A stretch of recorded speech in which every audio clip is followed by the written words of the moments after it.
What's up, YouTube? This is Furion29 again, here with the my first computer build, and I told you I'd do another video of the case and power supply and everything. So I decided to do it outside because a lot better lighting and it's just a really nice day. As you can see, got the board in already. The CPU is not in it yet. I told you I'd do a video of that, so I will not let you down. Just to go over a few things, show you the little snaps and tricks in here. And there was a few issues with the case here, and I'll get into that here in just a second. And light scribe and USB 2.0's HD audio plugins for the front. And without further ado, here is the unveiling of the Asrock Fm2a85x installed. And as you can see, we've got the Thermaltake TR2 600 watt power supply. Did not go with a modular. As you can see, I installed one fan from the bottom to pull air in. We installed an Antact blue LED 120mm fan in the front to pull air in. We have a Seagate Barracuda terabyte hard drive, 72 RPM with a 32 megabyte cache. Not bad. The drive I went with was a just a good cheap light scribe drive, 24 times. So we've got the stock fan that came with it, and we've got another Antact on top. Now that was the issue I had. As you can see, it's got pre-made holes into there, and that did not want to line up with the RAM. So we had to make a quick adjustment and push the fan upward so that we could do that. And as you can see, the cable management was really not an issue with this case.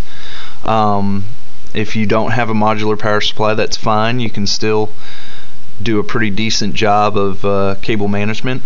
The only problem I really had was, once again, the 8-pin power connector for the CPU was around and hide. So we come up here, we come above all the little HDMIs and DVIs and USBs, and I use some electrical tape to kind of blacken it out as we come down here. And I'll get into how you can run a graphics card there and still have that in your way.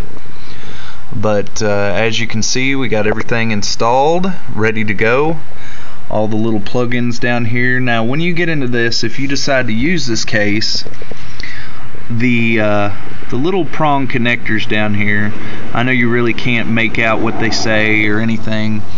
The board is decently labeled for these, so you shouldn't have too much trouble.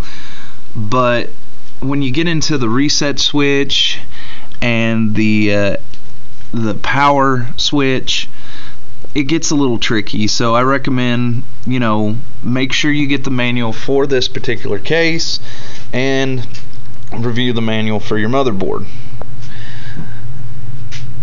And as you can see, for right now, as test memory, we have some 2 sticks of 1 gigabyte DDR3 1333.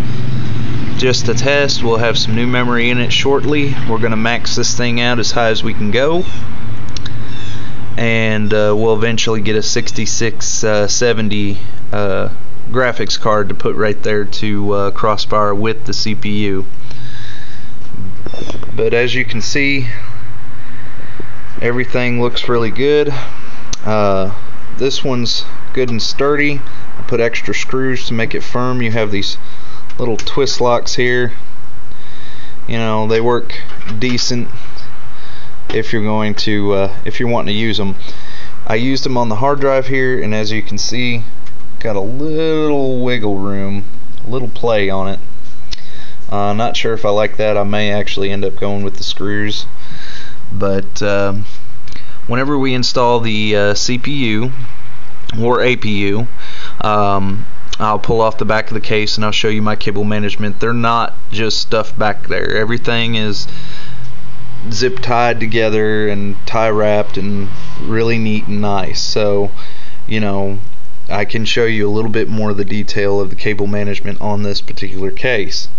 As for the motherboard, very excited once again to get this particular board, and we have the X boot, which I had to do a correction in the comments. The X boot is actually for one touch, one button overclocking. You can go in for your BIOS and everything loads up, just keep randomly pressing X and that will overclock your system to a 15% better performance rate. You can also overclock your RAM up to 2600. Like I said before in the earlier video, we're going to go through the only problem that I've found that I have not listed in these videos yet is that when you do decide to go with the 6670 and crossfire with the CPU, the GPU in the CPU, there is a bit of an issue. It's a software issue, I believe, and AMD is working on it. Once you crossfire, you will not see your BIOS when the computer loads up. Like as far as the load screen, the boot log screen, it will be completely black until Windows loads up, and then you'll see the little Windows signal. So, you know, just to let you know, don't freak out if you end up crossfiring this thing and all of a sudden, you know, the screen's just black. You're like, where's all my stuff? You know, it's still there. Don't feel, you know, don't be afraid. It's still there. Just take that to note whenever you're going to crossfire this. So I hope you enjoyed this video, and I will post a new one just as soon as the processor comes in. And we are going to install the stock fan on this one, and eventually when we go to overclock, we will probably max that over to a Cool Master or something. You know, we'll see. But once again, hit like, subscribe, and make a comment at the bottom. And I appreciate your time, YouTube. Any questions, just let me know. See ya.